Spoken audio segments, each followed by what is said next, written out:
जो लोग दूसरों का कर्ज ले लेते हैं, पैसा ले लेते हैं, तो पैसा लेते समय तो बड़ा सौम्य स्वभाव है, दैन्य है, लेकिन लेने के बाद फिर भैया जो नहीं देते हैं, घुमाते हैं, ऐसे व्यक्तियों की जीते जी संसार में बड़ी दुर्दशा होती है। अगर किसी का धन तुमने लिया है, उधार लिया है, तो तब तक चैन की नींद मत सो जब तक तुम उसका धन उसे ना दे दो।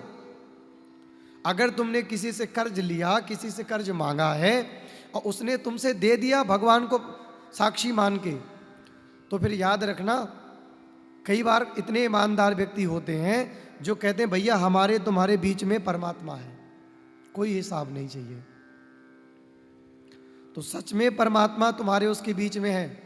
मैं देखता हूं कर्ज खा के जो लोग मर जाते हैं, जो किसी का कर्ज ले लेते हैं और फिर उसको गुंडागर्दी दिखाते हैं, दादागिर्दी, नहीं देंगे, हम मरे जा रहे हैं क्या, खा के तेरा भग जाएंगे क्या, ऐसे व्यक्ति जल्दी मर जाते हैं।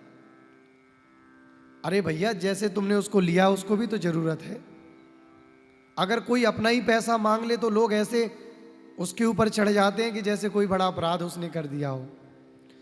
जिस मुंह से तुमने लिया है उसी मुंह से दूसरे का लौटाना सीखो। भगवान सुधर्मा नाम की सभा पर जब बैठे, प्रभासक क्षेत्र में जब अपने बालकों को लेके गए, तो भगवान को लगा कि मेरे स्वधाम जाने के बाद कहीं मेरे ही बालक पृथ्वी पर भार न बन जाएं। तो भगवान ने सबको श्राप दिलवा दिया, लेकिन दो व्यक्तियों को श्राप नहीं मिला। एक थे भगवान के परपौत्र वज्रनाभ जी महाराज और दूसरे थे श्री उद्धव जी महाराज। इन दोनों को श्राप नहीं मिला। इन दोनों को श्राप क्यों नहीं मिला? क्योंकि उन पर किशोरी जी की अनंत कृपा प्राप्त है। उद्धव जी वृंदावन आए, 6 महीना रहे किशोरी जी की चरण शरण में, और परपौत्र वज्रनाभ जब कुरुक्षेत्र के मैदान में दूर बैठे थे ऐसे करके, किशोरी जी की दृष्टि पड़ गई। मैं ये कहना चाहता हूं इस कथा से, ये दोनों ही महापुरुष थे जिनको श्राप नहीं मिला, बाकी सबको अभिमान था। अभिमान किसी का नहीं रहा। जिसको धन नहीं पचता, धन आ जाए, मनमानी आचरण, गुंडागर्दी करना, लोगों को सताना, रुलाना, लोगों के खेत हड़प लेना, ऐसे व्यक्ति को भिखारी बनाने में भगवान समय नहीं लगाते। धन आए तब ज्यादा सरल बनने की जरूरत है। सौम्य रहिए, शांत रहिए, और जिसका लिया है उसका उससे ज्यादा सरलता से लौटा दीजिए। और जो नहीं लौटाते भैया, जीते जागते मैंने उनकी दुर्दशा होते देखी है। और यदि फिर भी नहीं माने तो अकाल मृत्यु जैसी स्थिति में उन्हें जाना पड़ता है। और यदि पूरी जीवन जी भी गए, पूरा जीवन जी भी लिए, तो फिर बैल बन के आना पड़ता है, कंधे में भार रख के चुकाओ। ऐसी योनि मिलती है। ये जो भिखारी लोग हमको मांगते हुए मिलते हैं ना, ये पूर्व जन्म के बड़े राजा महाराजा थे। ये धन को अपना मान बैठे, हमारा ही है, न दान करेंगे, न देंगे, न गरीबों का ध्यान, और ऐठ दिखाएंगे और लोगों को नीचा दिखाएंगे। तो भगवान की मार बड़ी होती है। तुम मारोगे तो 2-4 देखेंगे, लेकिन भगवान की मार में न आवाज होती है न दिखाई, यहां मारते हैं।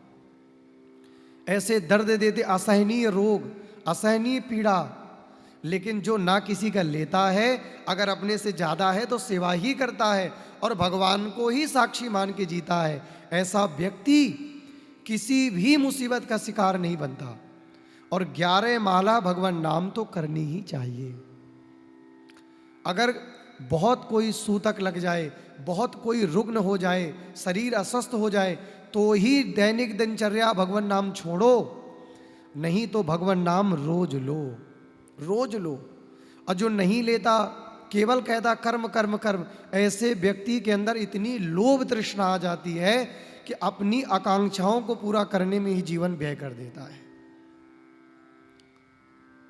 कर्म जो रोज कर्म करता है वो लोभी हो जाएगा, लेकिन कर्म धर्म जो दोनों करेगा वही समझ पाएगा कि कितना संसार में रहना है और कितना संसार पति में रहना है। इसलिए अध्यात्म अंदर के बैलेंस को बनाता है। इसलिए जो दूसरों का कर्ज लेकर के बैठे हैं, या वो मर गए जिनका कर्ज लिया, अगर वो मर गए जिनका तुमने कर्ज लिया, किसी कारणवश उनकी मृत्यु आ गई, तो वो धन किसी मठ मंदिर में दो, या तो गरीबों की सेवा में लगाओ, या फुटपाथ में बैठे भिखारियों की सेवा में लगाओ। तुम लेकर के मत मरो। तुम्हें याद है वो मर गया, नहीं है कोई दिन उसके परिवार में, तो उसका उतना धन सेवा में लगाओ। लेकिन यदि तुम अपने उसको यूज में ले लिए, तो याद रखना, बिना मेहनत से कमाया गया धन यदि तुम्हारे जिंदगी में आ गया तो तुम्हें भिखारी ही बना के छोड़ेगा। इसलिए जिसका धन लिया उसका लौटाना, यही सच्ची मानवता है। प्रेम से कहें श्री राधे।